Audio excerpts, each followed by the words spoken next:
Hey everyone, I am making this video because, well, I wanted to take a few minutes to really explain the concept behind some of the events I'm going to be having in Atlanta the next few months.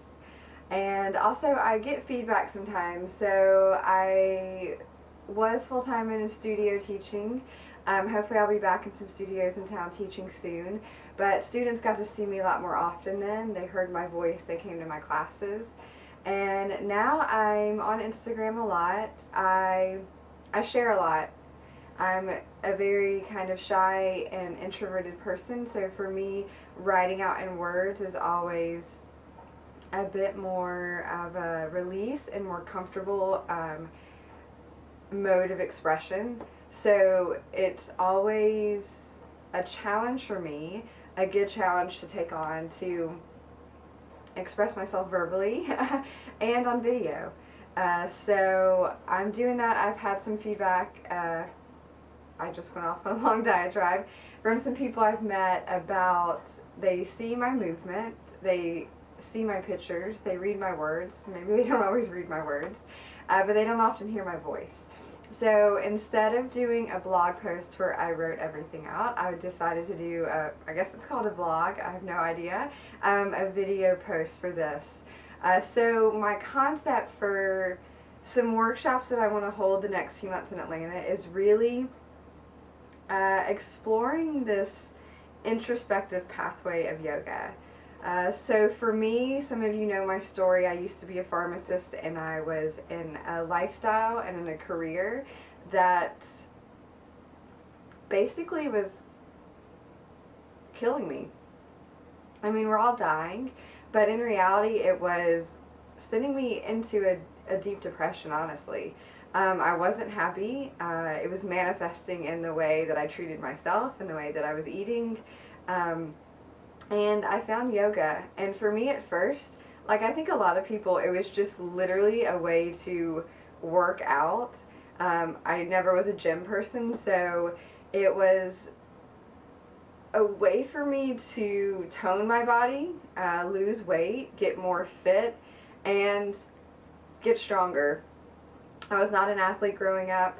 I was never a strong person, so finding this kind of physical power was really life-changing for me. And it kind of snowballed into this effect where I started exploring other styles of yoga, and then I started to get more into self-study, and that's of course one of our big parts of yoga. So it completely changed my path. I was a pharmacist. I began my yoga teacher training.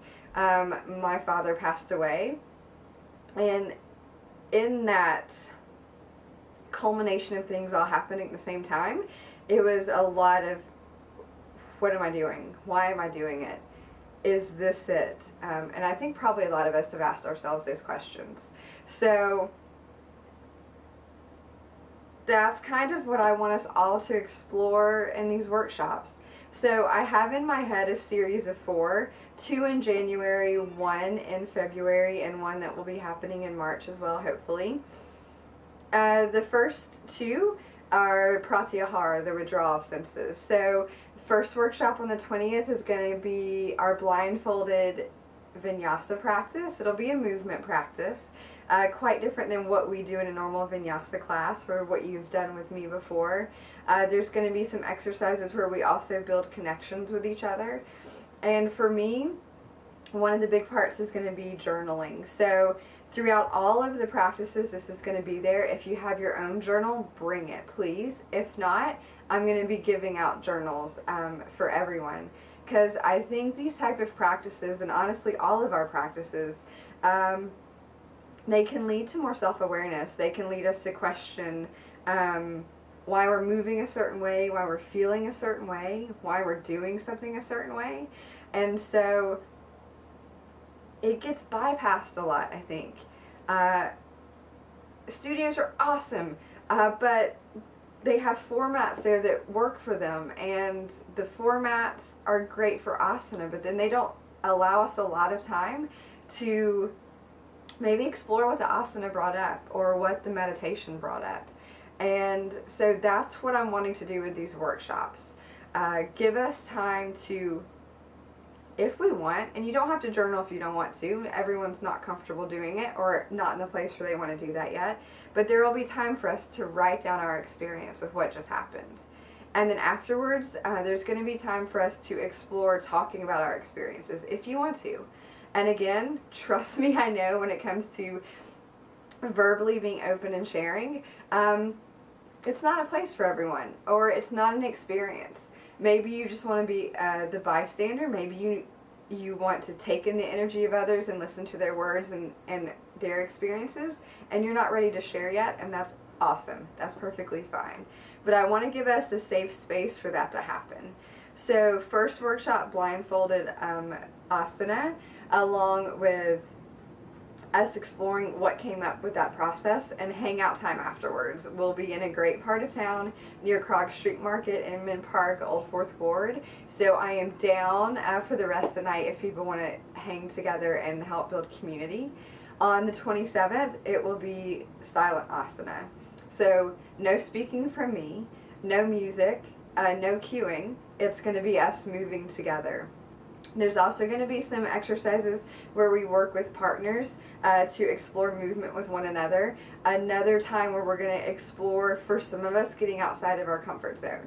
And I'm going to invite you to being willing to do that and giving you a safe space to do it and let whatever needs to come up, come up. So we'll move together, we'll feel one another's energy. It may be something completely new for you. I know when I first had these type of practices, I didn't like them necessarily, and they made me feel uncomfortable. And sometimes having to have the eye contact or that kind of connection with someone can be off-putting, and it can be challenging. So I think it's a great practice, especially if you have a hard time visually connecting with someone else, to come out and share this practice. Again, journaling and time to explore talking with one another, and hangout time if we want it afterwards. From that, in February and March, we're going to move into music and how sound changes our emotions, our feeling, our movement. So in February, I'm super excited to be working with a local didgeridoo player. For me, I love sound healing, but to be honest, the sound bowls are just not my jam. Like, they're not the frequency that my ear likes to hear. I'm much more into drumming and the deep bass and this vibrational power of the didgeridoos. So last year at Chantlanta, I had the pleasure to be completely immersed in their didgeridoo sound bath. And I'm sorry, you can hear my dog barking in the background. And it was, amazing and energy changing. So I want to bring that to a yin practice. So yin is already kind of, we're on the ground. You're diving into this quiet depth of yourself that you don't necessarily get to explore in a movement practice. And I think adding on the didgeridoo vibrational healing to see what that exposes, how that makes you feel, what it brings up, is going to be a super cool thing that I have not seen done. So sound bath and sound healing in a different way. And if you've not been to Chantlanta, it should be coming around again March this year. Look it up. Amazing, amazing event that they put on in Atlanta, full of movement and music and chanting and sound that you may not have explored before. March, I'm super excited to be in the works with a local musician in town. Movement practice. So again, a silent movement practice. Silent in the way that I'm not going to be cueing, because I don't want anything to take away from the experience of the music. We'll have live musician playing with us, instrumental music, vocals as well. And again, to see what happens when you have the energy of someone bearing their soul, right? I think that's what music is. I think that's what movement is. It's us bearing ourselves in a different way. It can be super exposing. So to be in a room sharing the space, diving into that with someone else and seeing what that brings up, I think will be, again, a unique experience that I'm not seeing done in Atlanta. So you're going to have lots of workshop options. You're around the studios in town. It's January. Everyone wants to get fit. We make resolutions. We hit the gym. We hit the studios.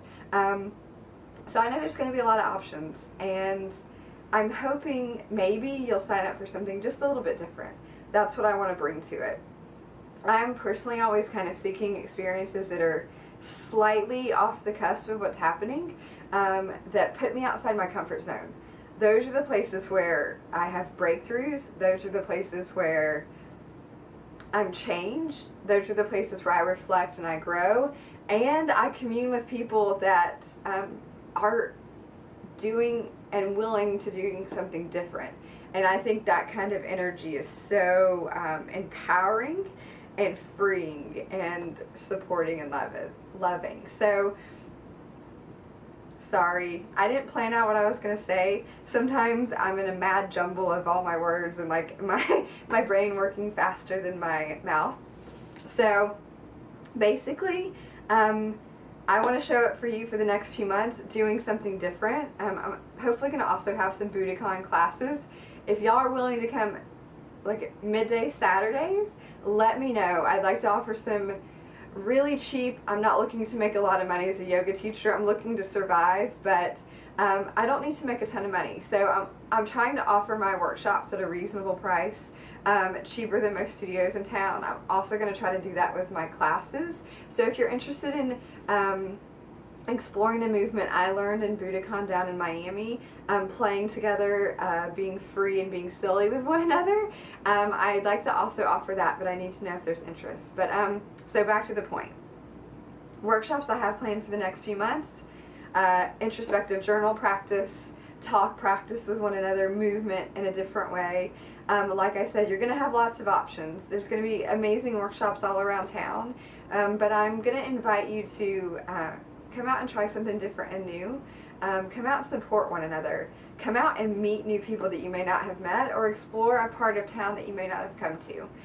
So if you have any questions, let me know. Maybe the video is helpful, maybe it's not. Maybe you like to read my words. Maybe I write way too much. I know I get that feedback as well. But here's my voice. Here's a little bit of who I am and what I want to do the next few months, and in my practice as a yoga teacher.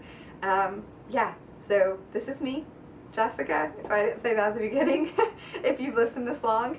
So thank you for taking the time to watch. Let me know if you have any questions. Email me, tailoredforyouyoga@gmail.com.